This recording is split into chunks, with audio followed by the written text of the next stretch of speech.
मेरी आंखों की पावर बढ़ रही है। मैं खुश हूँ, वाकई मैं खुश हूँ। मैं देख पा रहा हूँ यहाँ फैले अलौकिक पार्टिकल्स। आदित्य की आंखों से निकलती नीली रोशनी बैंगनी रंग में बदलने लगी। उसके चेहरे की चमक बढ़ गई। आदित्य एक्साइटेड था और अपनी खुशी शेयर करना चाहता था, बिल्कुल आम इंसान की तरह, लेकिन वो ऐसा नहीं कर सका। आदित्य चारों ओर देखने लगा। ये कितना मजेदार है। मैं इनविजिबल पावर का मालिक हूँ, एक हीरो। अगर मैं दूसरी दुनिया में होता तो मेरे आसपास लड़कियों की लाइन लगी होती। आदित्य झूमता हुआ मार्केट में इधर उधर घूमने लगा। उसकी आंखें हर चीज का एक्सरे कर रही थीं। अचानक आदित्य ठिठक गया। उसकी आंखों के सामने से एक आदमी गुजरा। ये क्या है? इसके शरीर पर सिर्फ हड्डियां क्यों हैं? क्या ये कोई भूत है? चल आदित्य, इसका राज फाश करते हैं। आदित्य उसका पीछा करने लगा। वो उसकी एक एक हड्डी गिन सकता था। आदित्य को अपनी आंखों की पावर पर थोड़ा प्राउड हुआ। वो खुद से बोला, आदित्य तेरा जवाब नहीं। अब बताऊंगा मैं अपनी सो कॉल्ड अघोरी फैमिली को। मुझे फेंक दिया था जैसे मैं कोई कबाड़ हूं। आदमी तेजी से बाजार के दूसरी ओर निकल गया। आदित्य रुक गया।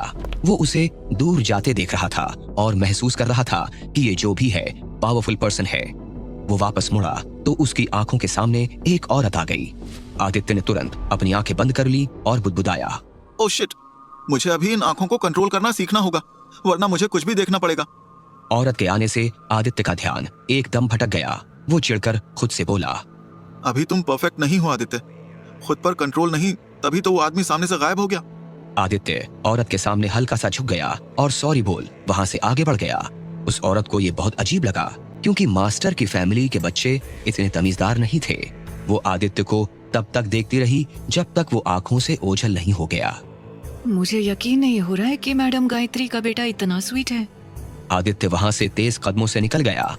आसपास के एरिया को स्कैन कर वो एक जगह रुक गया और बोला, ये जगह बिल्कुल ठीक है।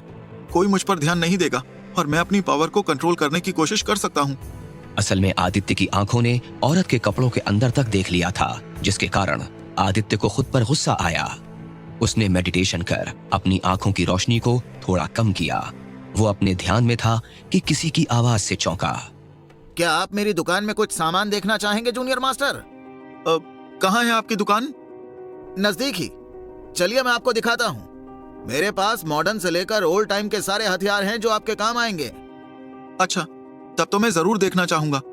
आदित्य ने गौर किया कि दुकानदार का ड्रेसअप कुछ अलग था। उसके मुंह पर ब्राउन दाढ़ी थी और सिर पर बड़ी सी पगड़ी बंधी थी। वो यहाँ का नहीं लग रहा था। आदित्य ने पूछा, तुम यहाँ के नहीं लग रहे हो। बाजार में एंट्री कैसे मिल गई? ओ मास्टर, आपको सच में नहीं मालूम कि विदेशी भी यहाँ आकर बिजनेस कर सकते हैं भारी टैक्स देकर? आदित्य उसकी बात सुनकर झेप गया, लेकिन ज्यादा टैक्स वसूली की बात उसे अच्छी नहीं लगी। वो सोचने लगा कि ये तो बिल्कुल उसके पहले जन्म की दुनिया जैसा सिस्टम है। मेरा मतलब ये नहीं था। कोई बात नहीं मालिक, आइए आपको स्पेशल आइटम्स दिखाऊं। आदित्य उसकी साफ सुथरी दुकान के अंदर चला गया। वहां पहुंचकर उसकी आंखें चौड़ी हो गईं। यहाँ पर मौजूद सामान काफी महंगा लग रहा था। देखिए मालिक, ये तलवार, इससे पास्ट के कई एग्जॉर्सिस्ट ने भूतों का खात्मा किया है और कीमत भी बस 50,000 है। आदित्य ने तलवार की कीमत सुनकर अपनी जेब पर हाथ रख दिया। उसके पास पैसे थे, लेकिन इतने नहीं कि इतनी महंगी तलवार खरीद ले। वैसे भी उसका परिवार उसे देता भी क्या था। वो सोचने लगा, ये मेरे लिए शर्म की बात है।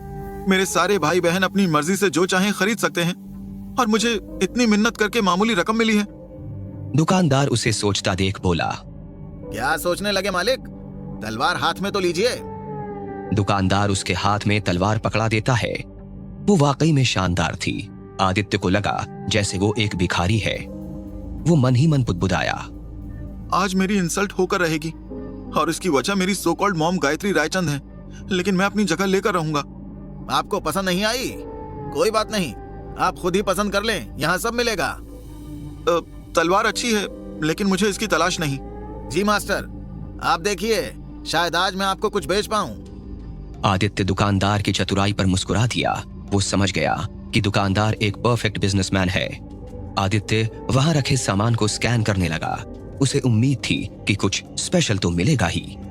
मुझे अदिति के लिए कुछ लेना चाहिए क्या? नहीं, कहीं उसे ऐसा ना लगे कि मैं जबरन नजदीकी बढ़ा रहा हूँ। भले ही वो मेरी बहन है, लेकिन पली तो इन दुष्टों के बीच ही है। आदित्य दुकान में रखे सामान को ध्यान से देखने लगा। अनोखी दुनिया और अनोखा सामान, भयानक हथियारों के साथ बोतलों में भरा अजीब सा पदार्थ। आदित्य सब उलट पुलट कर देखने लगा। दुकानदार खुश था क्योंकि उसे यकीन था आदित्य जरूर कुछ खरीदेगा।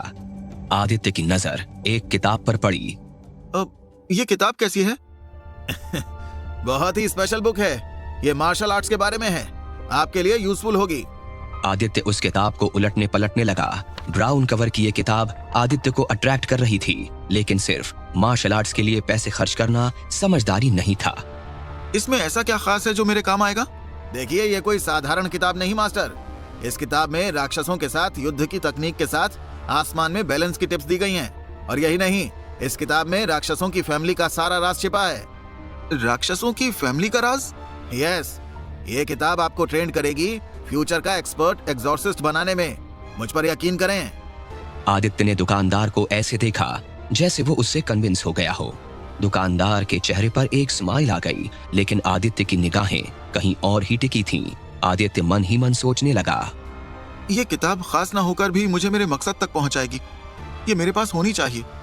आदित्य ने किताब के पन्नों को पलट कर देखा और दुकानदार से बोला। मैं इसे खरीद रहा हूँ।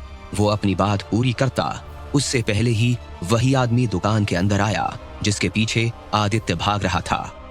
मुझे ब्राउन कवर वाली वही किताब चाहिए जिसमें मार्शल आर्ट्स की ट्रिक्स डिटेल में है। आदमी के मुंह से किताब का जिक्र सुन आदित्य चौकन्ना हो गया। आखिर उस साधारण किताब में ऐसा क्या था